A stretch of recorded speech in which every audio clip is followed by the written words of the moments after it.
और यूएस के दरमियान, यानी कि ये दोनों जो सुपर पावर्स थी, दोनों एक दूसरे को तबाह करना चाहती थी। लेकिन रशिया को इसलिए तबाह किया गया क्योंकि वो उनका जो निज़ाम था वो जो ज़्यादातर उनकी जो रियासतें थी वो कम्युनिज्म थी, और जो अमेरिका था वो इसलिए उसके ऊपर डोमिनेट हुआ क्योंकि वहाँ की जो रियासतें थी वो खुद आज़ादी चाहती थी रशिया की। तो फिर उसके बाद उन्होंने, जैसे आपने बताया कि वो वेल प्रिपेयर्ड नहीं था रशिया के मैं टूट सकूंगा, तो उसने उसको उस वक्त तो वो चुप रहा, लेकिन उसने अपने नेक्स्ट ईयर्स के लिए जो प्लानिंग की थी, फिर उन्होंने अपने स्पाई जो थे वो अमेरिका के अंदर मतलब भेजना शुरू किए, या वहाँ पे उनकी जो रूट्स थी वो मजबूत हुई, तो वहाँ के जो मकार्दी था फिर उसने को, यानी कि उसने सस्पेक्ट किया उनको भी। मैंने जो आपने समरी दी थी मैंने उस पर पढ़ा था कि जो स्पाइस थे ना रशिया के, उनको भी विच के नाम पे ही उनको सस्पेक्ट किया जाता था और उनको मारा जाता था। तो ऐसे ऐसे भी था कि सिर्फ रशियन स्पाइस को नहीं, जो भी कम्युनिज्म की बात करता था ना अमेरिका में, तो मैकार्दी उसी का ही बुरा हश्र करता था, यानी कि उसको किल कर देता, किसी को प्रिजन, और डिफरेंट किस्म की उनके लिए पनिशमेंट थी। सिर्फ रशियन स्पाइस ही नहीं, जो भी अमेरिका यानी जिसके ऊपर थोड़ा सा भी सस्पेक्ट भी होता था ना, इवन के वो अमेरिकन सिटीजन था, तो उसको भी वो किल करते थे या उसको पनिश करते थे। और कैपिटलिज्म और कम्युनिज्म में ये था, कैपिटलिज्म के अंदर गवर्नमेंट को जो थी वो सेकेंडरी पोजीशन थी, और जो मसलन कि कैपिटलिज्म और कम्युनिज्म जो है ना, ये somewhat opposing school of thoughts in economics में। उनकी जो बेसिक डिबेट थी इसके अंदर ये थी, economic equality and role of government. Communism जो थे वो कहते थे कि right for fight for their right, उनके जो थे वो चाहते थे कि एजुकेशन, हेल्थ और जितनी भी मतलब इंसान की ज़रूरियात हैं उन सबको फ्री हैंड दिया जाए। लेकिन उनका ये था कि वो जो उनकी मनी होती थी वो डिस्ट्रीब्यूशन होती थी, वो नीड्स के नीड को नहीं वो अप्रिशिएट करते थे, वो एफर्ट्स को अप्रिशिएट करते थे, यानी जिसने जितनी एफर्ट की उसको इतना ही मिलता था। मनी की जो डिस्ट्रीब्यूशन थी वो इक्वल नहीं थी, तो उसके लिए वहां पे प्रोटेस्ट होता था। कैपिटलिज्म का सपोर्टर जो था वो अमेरिका था, और कम्युनिज्म का था वो रशिया रशिया था। कैपिटलिज्म में जो सारी चीजें थी वो प्राइवेट और पब्लिक प्राइवेट सेक्टर्स को, प्राइवेट कंपनीज को ज्यादा अहमियत हासिल थी। कैपिटलिज्म के 3 बेसिक पॉइंट थे, वेज लेबर थी, यानी कि, और प्राइवेट ओनरशिप थी, यानी कि मींस ऑफ प्रोडक्शन, मसलन के मशीनरीज, ऑफिसेज और इस तरह की जो चीजें थी वो थी। तीसरा था इसका production of exchange of profit, यानी कि इफ यू पे फॉर यू पे फॉर व्हाट यू गेट, यानी कि जो आप हासिल करोगे उसका लिए आपको देना पड़ेगा। तो उसका ये हुआ था कि जो प्रॉफिट आता था ना वो उन्होंने कहा था कि जो प्रॉफिट है फिर वो ओवरऑल सबको नहीं मिलेगा, यानी कि जो मजदूर है वो ज्यादा काम करता था और जो मालिक होता था वो कम काम करता था। तो लेकिन मुआवजा जो था वो मालिक को जाता था, मजदूर को इक्वल राइट्स नहीं मिलते थे। फिर उन्होंने ये कहा कि जो सालाना आमदनी होगी तो उसका जो प्रॉफिट होगा वो ओवरऑल जो वर्कर्स होंगे उनमें इक्वल जो है वो तकसीम किया जाएगा। और इसकी हिस्ट्री के अंदर 1951 में जो अमेरिका के हालात थे वो बहुत ख़राब थे, और मकार्दी ने जो मैंने पढ़ा था कि अबाउट फिल्म इंडस्ट्री के अंदर सिर्फ एक्टर्स को, राइटर्स और डायरेक्टर्स को 300 के करीब थे जिनको ब्लैक लिस्ट किया गया, उनको काम करने से रोका गया, और उनमें ये भी शामिल था आर्थर मिलर। उस वक्त इस चाइना में या फ्रांस में जो है ना ये क्रूसिबल प्ले जो है इसका वो प्ले होना था, तो उन्होंने इसको जाने से मना किया था और इसको कहा था कि जो 10 लोग हैं इसके साथ जो थे उनके नाम लो, लेकिन इसने लेने से इनकार किया था। फिर इसको प्रिजन किया गया, लेकिन उसको कुछ ईयर बाद इसको छोड़ दिया गया था। फिर उसने उन हालात को डिपिक्ट किया, सैलम विच क्राफ्ट को, फिर इसने ट्रैवल किया और सारी हिस्ट्री को बयान किया। एग्जैक्टली तो इसने एक्चुअली वही सारा सिनेरियो लेके कि जिस तरीके से मतलब जो भी कम्युनिज्म का नाम लेता था या इस तरह से तो उसको जो है प्रिजन कर दिया जाता था, या फिर इवन मकार्दी ने जिस जिस से बदला भी लेना था या मकार्दी को जिस जिस पे शक भी होता था वो भी उसको जो है ये एक उसके ऊपर ब्लेम लगा के ये कम्युनिस्ट है या ये रशियन स्पाई है, उसके ऊपर ये इल्ज़ाम लगा दिया जाता था कि वो इस तरह का है। ठीक है, तो इस बेस पे उसको प्रेजेंट किया जाता था और साथ उसको कहा जाता था तुमने इस तरह के कुछ लोग हैं उनके नाम उसको बताए जाते थे कि तुमने इन सारों के नाम लेने फिर तुम्हारी जान छूटेगी। हाँ जी, और किसी का कोई पॉइंट? और फिर पता चल गया था सबको कि जो मकार्दी है वो किसी मसलन अमेरिका के मफाद के लिए नहीं, जस्ट उसने अपने मफाद।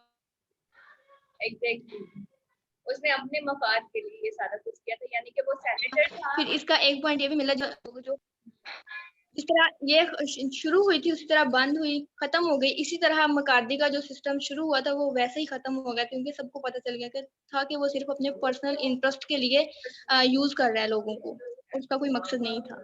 मकार्दी जो है बेसिकली वो उन लीडर्स में से है जो कि लोगों को अपनी कॉज के लिए, अपने बेनिफिट के लिए यूज करते हैं।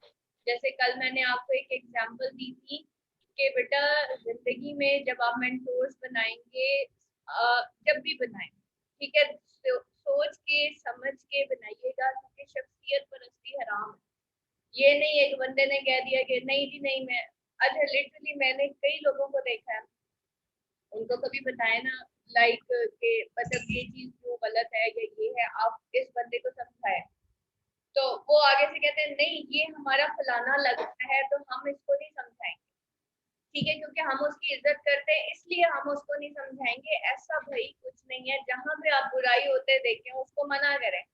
ये कोई अल्लाह ताला की तरफ से इस चीज की कोई बख्शिश नहीं है कि मैं किस बंदे की कितनी इज्जत करती थी और मैंने उसको पूरे काम से मना नहीं किया। ठीक है, और लिटरली बाज औकात ऐसा होता है लोगों के मेंटोर्स होते हैं वो इत्तेहाद के जैसे कहना चाहिए मतलब या उनके जो लीडर्स होते हैं उन उन फॉलोअर्स को पता भी नहीं होता। ठीक है, और there are many many TV के ऊपर भी आपको ऐसे लोग बड़े मिलेंगे। सो बेटा एक दफा सोचें, एक दफा बैठें सोचें फिर अपने मेंटोर सेलेक्ट करें कि ये असल में लीडर, लीडर बनना हर किसी बंदे का काम नहीं होता, हर तकरीर करने वाला लीडर नहीं होता, हर स्टेटस वाला बंदा भी लीडर नहीं होता।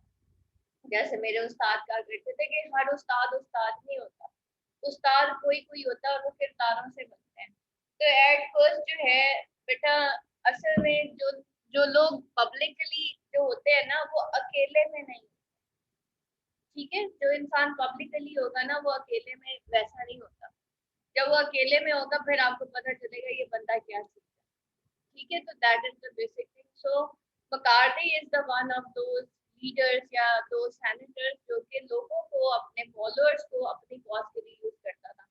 हाँ जी, और एनीवन एल्स, और किसी का कोई पॉइंट कोई ऐड करना चाहता है? मैम कम्युनिज्म को थोड़ा सा एक्सप्लेन कर दें कि इसमें रूल्स क्या थे बेटा कम्युनिस्ट के। Communism is just like that, जैसे आप एक ऐसे समझ लें कि बादशाहत है और हर चीज एक बादशाह के अंडर है। ठीक है, that is the communism.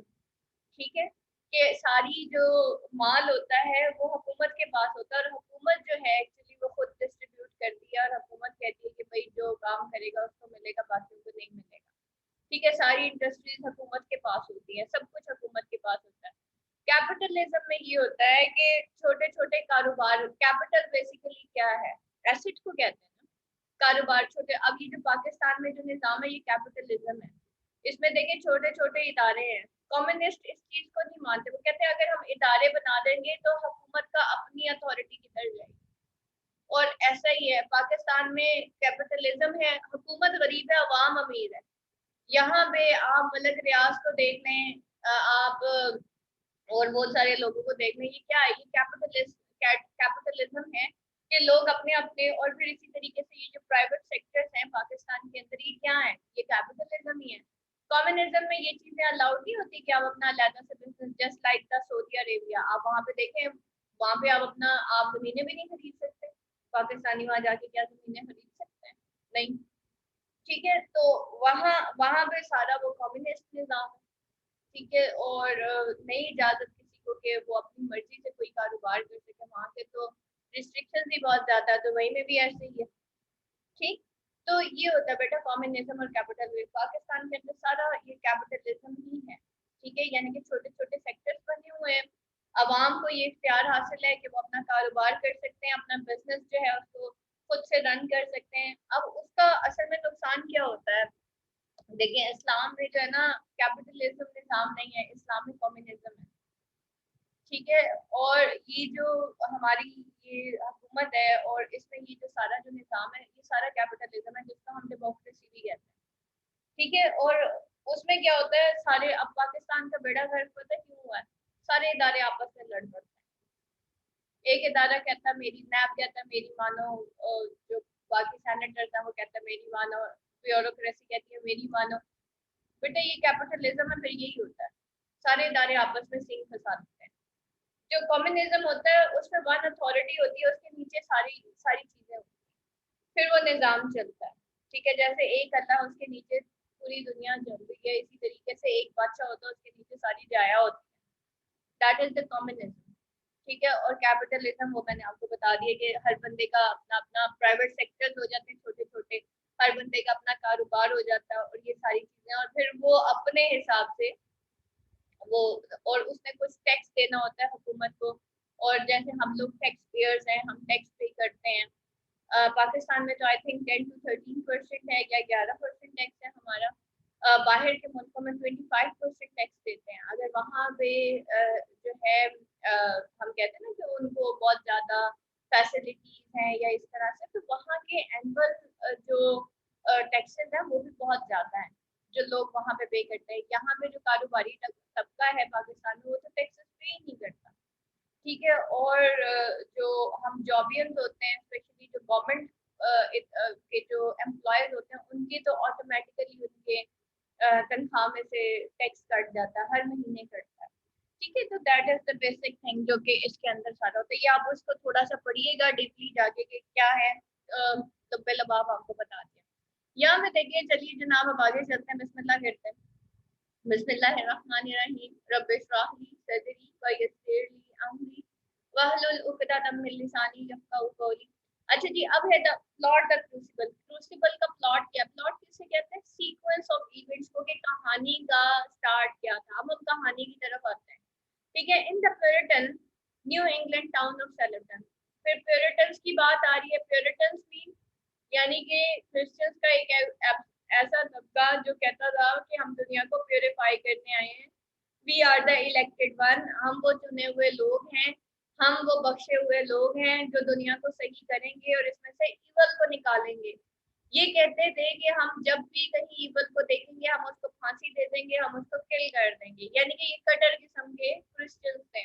In the Puritan New England town of slam. अब ये प्यूरिटन न्यू इंग्लैंड टाउन था जहाँ पे सजाएं बड़ी सख्त हुआ करती थी। Massachusetts, a group of girls goes dancing in the forest with a black slave named Tituba. ये सारी लड़कियां जाती हैं फॉरेस्ट में डांस करने के लिए, जो एक ब्लैक स्लेव गर्ल होती है उनके साथ, जिसका नाम होता है टिटुबा। अब देखिए, प्यूरिटन न्यू इंग्लैंड में ना डांसेस अलाउड नहीं थे। हमने प्यूरिटन्स के बारे में क्या पढ़ा कि ये जो है ना कट्टर किस्म के लोग होते थे और अलाउड ही नहीं था। जब हद से ज्यादा किसी को लिमिट किया जाता है और इंसान को लिमिट किया जाता है तो वो सिन की तरफ ज्यादा बढ़ता है। अब यहाँ पे डांसिंग और इस तरह से तो अलाउड नहीं थी। ये लड़कियां क्या करती हैं, ये गांव वो फॉरेस्ट के अंदर जाती हैं और ये नेकेड जो है ना वहां पे जाके डांस करती है। While dancing they are caught by local minister, और उनको कहीं जो है ना रेवरेंड पेरिस देख लेता है जो कि लोकल मिनिस्टर होता है। One of the girls Parris daughter Betty falls into coma like state. जैसे ही उसको ये पता चलता है कि भाई ये रेवरेंड पेरिस ने मुझे देख लिया, तो उनमें से जो एक लड़की होती है बेटी, वो जो है एक कोमा की स्टेट में चली जाती है। Knowing that they have sinned, उनको पता चल जाता है, यानी कि मतलब उसको कि भाई रेवरेंड पेरिस को तो पता चल गया है कि हम सिन कर रहे हैं। The girls claim they were vivid. अब इन सारी लड़कियों ने हालांकि सिंपल डांस किया होता है, ठीक है, सिंपल डांस किया होता है। अब जब रेवरेंड पेरिस को देख लेता है, अपना सिन छुपाने के लिए एक तो लड़की जो होती है उसमें से वो खौफ के मारे जो है वो बेहोश हो जाती है, उसको फिट्स पड़ने लग जाते हैं। और बाकी लड़कियां ये क्लेम करती है कि एक्चुअली हम खुद से डांस नहीं कर रहे थे, हमें तो हमारे ऊपर तो कोई काला जादू हो गया, तो हमारे दिमाग के ऊपर कोई ऐसे ओसान जो है वो तारी हो गए थे कि हम लोगों ने नाचना शुरू कर दिया, ठीक है। यानी कि वो अपना गुनाह छुपाने के लिए वो कहती है कि हमारे ऊपर किसी ने काला जादू किया। उस दौर के अंदर ये चीज फैली हुई थी मैसाचुसेट्स सैलम के अंदर, टाउन ऑफ सैलम में, कि लोगों के ऊपर कुछ लोग जो है वो काला जादू कर रहे हैं, और इसके मैसाचुसेट्स में जो है कुछ जादूगर हैं वो एंटर हो गए हैं। Given the severity of claims, a special court is founded to investigate the accusations of witchcraft. अब पूरे उसमें फैल जाता है सैलम के अंदर के भाई विचेस जो हैं वो आ गई हैं सैलम के अंदर, तो अब क्या किया जाए। तो अब वो बात कोर्ट तक पहुंच जाती है उसके कि भाई इन्वेस्टिगेट किया जाए कि भाई इसको किस तरीके से, क्योंकि ये जो बेटी होती है ना, ये जो है पेरिस की डॉटर होती है जो कि लोकल मिनिस्टर होता है। अब रेवरेंड पेरिस को ये भी पता होता है कि बेटी खुद सिन कर रही थी और ये लड़कियां खुद सिन कर रही थी, लेकिन ये क्यों इस तरह करता, ये इसलिए इस तरह करता है कि जब लोगों को ये पता चलेगा मेरी बेटी सिन कर रही थी तो मेरी क्या इज्जत रह जाएगी, तो इसलिए वो अपनी बेटी का गुनाह छुपाने के लिए, अपने स्टेटस को बचाने के लिए वो भी इसी काम में लग जाता है, नहीं जी नहीं मेरी बेटी के ऊपर जादू हो गया। सही। अब लेट्स सी कि ये कहाँ तक पहुंचती है कहानी के, ये क्लेम्स जो हैं ये कहाँ तक पहुंचते हैं। Judges are sent from Boston to assist the residents of small town of Salem. अब ये जजेस आ जाते हैं बॉस्टन से और to assist the residents of small town Salem, ठीक है, वो ताकि वो ये वहाँ के रेजिडेंट्स को असिस्ट कर सकें। ठीक है, during the trial the girls scream and faint whenever one of the suppose witch takes the stand. और ड्यूरिंग द ट्रायल, जब वो ट्रायल लिया जाता है, वो जो गर्ल्स होती हैं वो जानबूझ के जो है वो चीखते हैं, क्योंकि एबिगेल ने ये सारी चीजें उनको बताई होती है कि देखो अगर तुम इस तरह की हरकतें नहीं करोगे तो क्योंकि तुमने गुनाह किया, ये तो तुम्हें फांसी दे देगी कोर्ट, तो तुम लोगों ने वहां में जाके ये एक्ट करना जैसे तुम्हारे ऊपर कोई काला जादू हो गया। जब ये कोर्ट में जाती है ना तो इन सारों को कहा जाता है ट्रायल के दौरान कि भाई तुमने इसी तरीके से करना, तो वो सारी यही कुछ करती है कि द गर्ल स्क्रीम एंड फेंट, वो चीखें मारती हैं, फेंट बेहोश हो जाती हैं, whenever one of them suppose which takes जैसे उनके ऊपर किसी ने जादू कर दिया।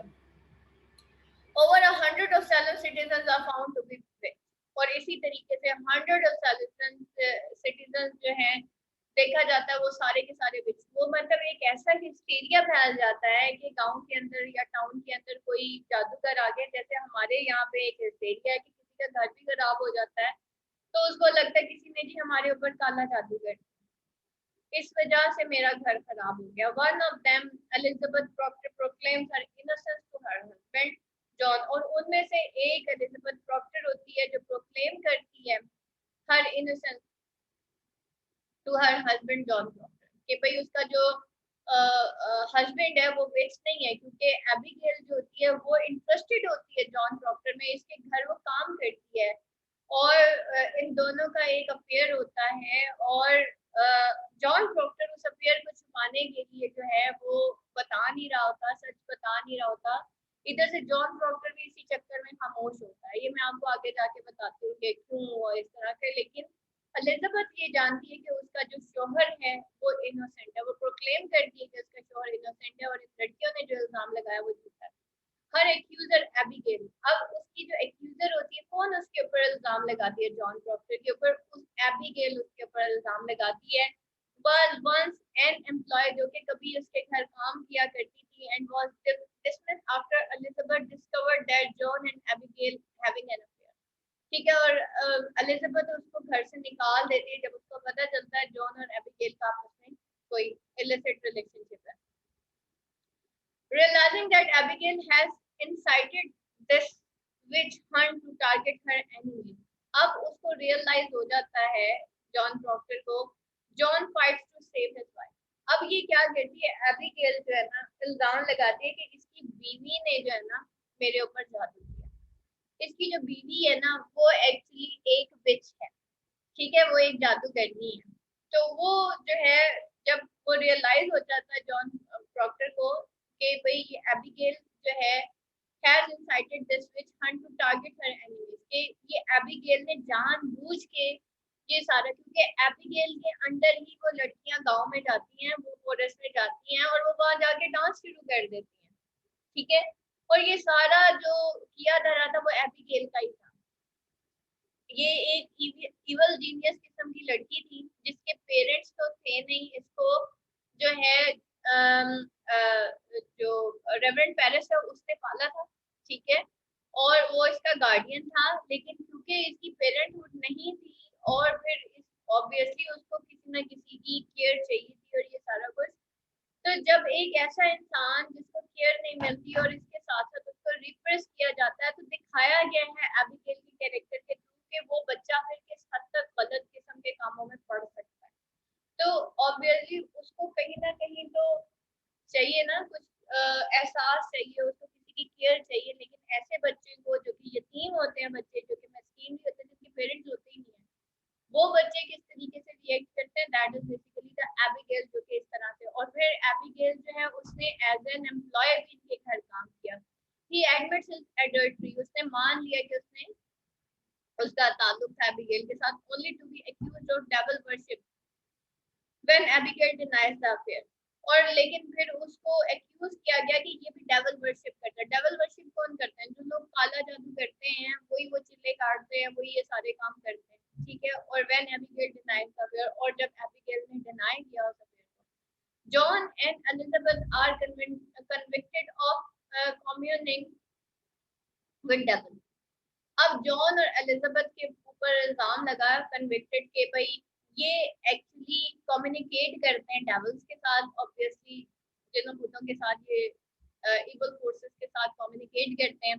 The pregnant Elizabeth is spared but John is hanged. और एलिजाबेथ जो कि प्रेग्नेंट थी उसको तो छोड़ दिया गया, लेकिन जॉन प्रॉक्टर को हैंग कर दिया गया ऑन द बेसिस ऑफ कि भाई ये शायद कोई विच है। ये टोटल इसका बैकग्राउंड है कहानी का। Now let's start the short summary, the crucible. Arthur Miller, The Crucible is a historical play based on events of Salem witch trial. The play takes place in a small Puritan village in the colony of Massachusetts in 1692. The play, The Crucible, begins in the home of Reverend Barrett, whose daughter Betty lays ill. अब जब कहानी शुरू होती है, ये जो अभी पीछे आपको सारा कॉन्टेक्स्ट पता है, ये हो चुका था, लड़कियां डांस कर चुकी थी। जब कहानी स्टार्ट होती है, बेटी जो है वो बिस्तर पे पड़ी होती है, वो बीमार होती है। Paris lives with his daughter and his 17-year-old niece Abigail Williams. Paris जो है, रेवरेंड पेरिस जो है वो किसके साथ रहता था? वो 17-year-old नीस एबिगेल के साथ रहता था, जो कि एक ऑर्फन थी, एक यतीम बच्ची थी। ऑर्फन बेसिकली यतीम मस्कीन दोनों को कहते हैं, जिसके पेरेंट्स होते नहीं। Paris has sent for Reverend Hale, believing his daughter's illness stems from supernatural explanation. अच्छा, पेरिस क्या करता है? वो रेवरेंड हेल को ऊपर से बुलवा देता है।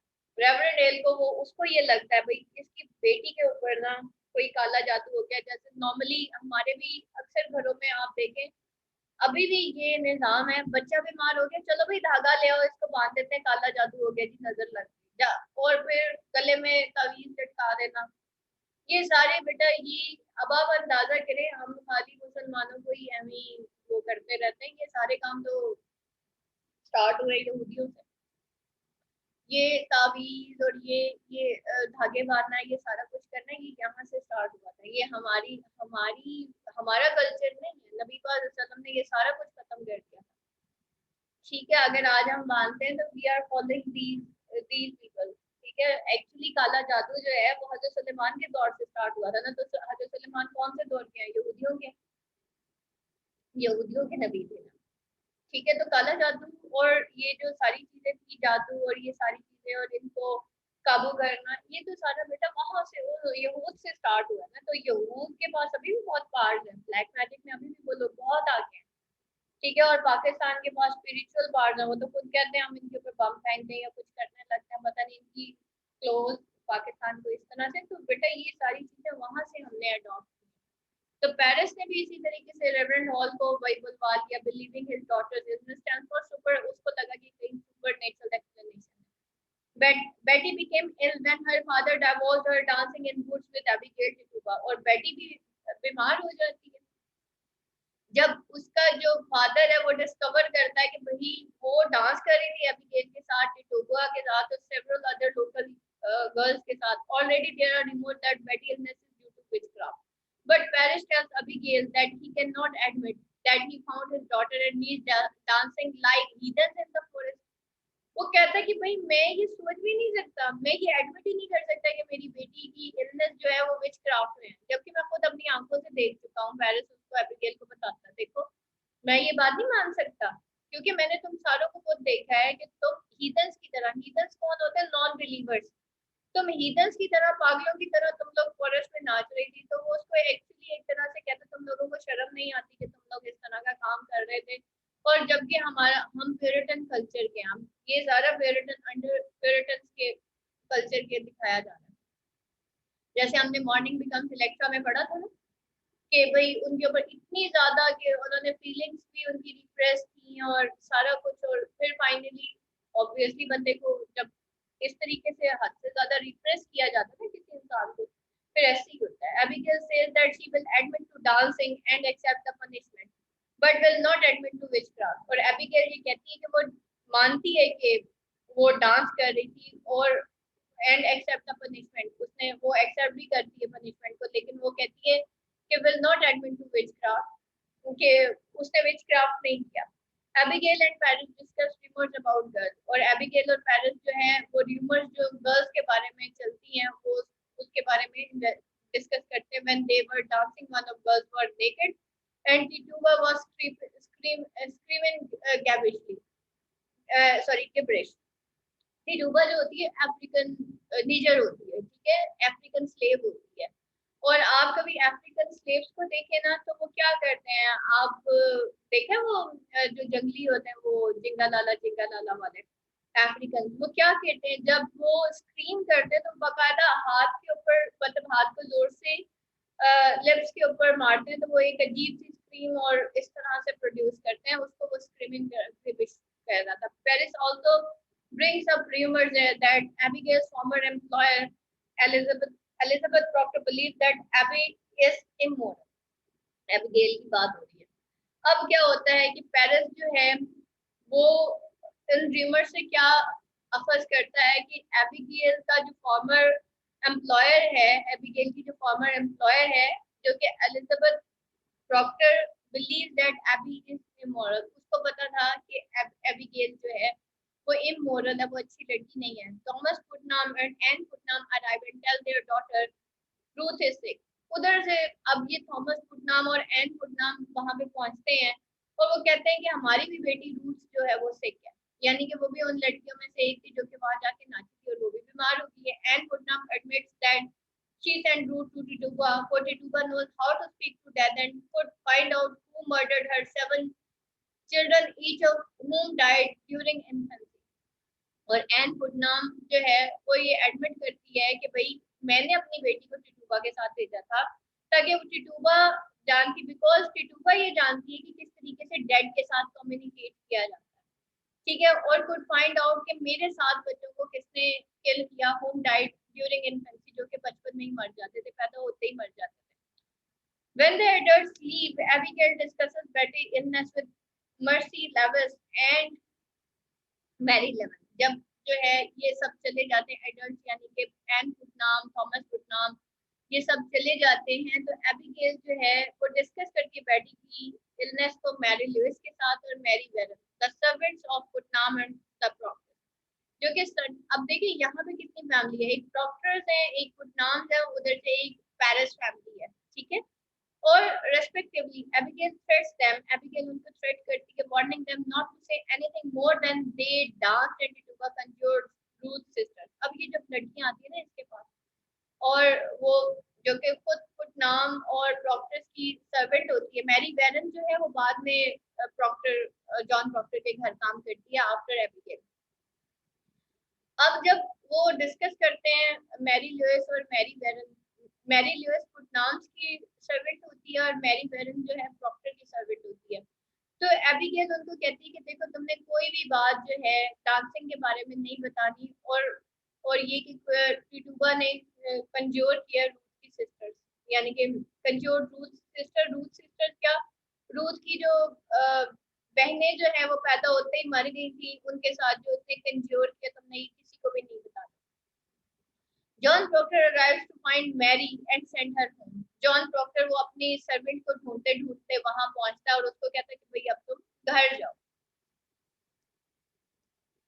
In the he speaks with Abigail alone and she admits to him about the dancing। वो अब एबिगेल से अकेले में मिलता है ठीक है, और उसको she admits to him about the dances, और वो एडमिट कर लेती है कि उसने वहां जाके डांस किया था। In the past John and Abigail had an affair which is reason why Elizabeth Proctor fired her. Abigail proposition John but he sternly refuses her. Abigail जो है अभी भी जॉन को जो है अपनी तरफ उकसाने की कोशिश करती है, लेकिन वो उसको रिफ्यूज कर देता है। When Betty hears people singing Pizarre from outside, Pizarre बेटा हम को कहते हैं, ठीक है, फिजान हमको कहते हैं, या जो ऑब्वियसली वो सारे, जब वो बेटी जो है वो सुनती है कि लोग जो है फिजाल्स पढ़ी जा रही है from outside, she begins to shriek, तो वो चीखने लग जाती है, ठीक है, यानी कि खुदाई का नाम पढ़ा जाता है तो वो वहाँ पे चीखने लग जाती है। Reverend Parris returns and realize that Patty can not bear to hear the Lord's name, तो उसको एहसास होता है कि भाई ये तो लॉर्ड का नेम भी नहीं सुन सकती, इट मींस कि there is some evil inside her. Guys कोरे and Rebecca nurse are next to visit. The former is कॉन्टेंशियस old man, guys कोरे जो है एक कॉन्टेंशियस ओल्ड मैन था, जबकि जो रेबेका नर्स है वो भी एक वेल रिस्पेक्टेड ओल्ड मैन था। Rebecca claims that Betty illness is nothing serious but merely a childish phase। उसने कहा ये भाई कोई इतनी कोई रबीका नर्स जो है वो कहता है कि भाई ये कोई childish phase है और कुछ भी नहीं है। Paris confronts Proctor because he has not been in church recently। Paris जो है वो प्रॉक्टर से जो है ना बहस शुरू कर देता है कि भाई तुम चर्च क्यों नहीं आते, तुम लास्ट टाइम चर्च में मौजूद नहीं थे। इसकी और पेरिस की एक्चुअली आपस में नहीं बनती थी because he has not been in church, but Proctor claims that Paris is too obsessed with damnation and never mentions God। वो कहता है मैं तुम्हारे चर्च में इसलिए नहीं आता क्योंकि तुम इतने ज्यादा ऑब्सेस्ड होते हो डैमनेशन के साथ, यानी कि उसके जो सरमन्स होते थे वो फुल ऑफ हेल फायर होते थे, दैट्स व्हाई प्रॉक्टर वहां पे आता ही नहीं था, और तुम वहां पे मेंशन तो करते नहीं हो गॉड को। तो reverend hello arrives from Beverly, a scholarly man who looks for precise signs of the supernatural। उधर से रेवरेंड हेल जो है वो बेवर्ली से पहुंच जाता है, ठीक है, जिसको इसने शुरू में ही बुलाया होता है कि भाई आके मेरी बेटी को चेक करोगे इस पे कोई काला जादू तो नहीं हुआ। ये वही रेवरेंड हेल है जो कि बेवर्ली से पहुंचता है। एक स्कॉलरली मैन होता है जो कि precise looks for precise science of supernatural, जो कि ये सुपरनेचुरल मशीनरी का इल्म जानता है।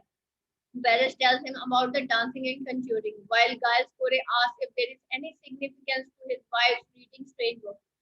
अब पेरिस कहता है कि भाई वो डांसिंग कंजूरिंग के बारे में बताता है, लेकिन गायस कोरे जो है वो मतलब वो नहीं मान रहा होता। वो कहते हैं भाई ये कैसे हो सकता है कि भाई if there any significance to his wife reading strange books, कि भाई कोई सिग्निफिकेंस है कि उसकी बीवी कोई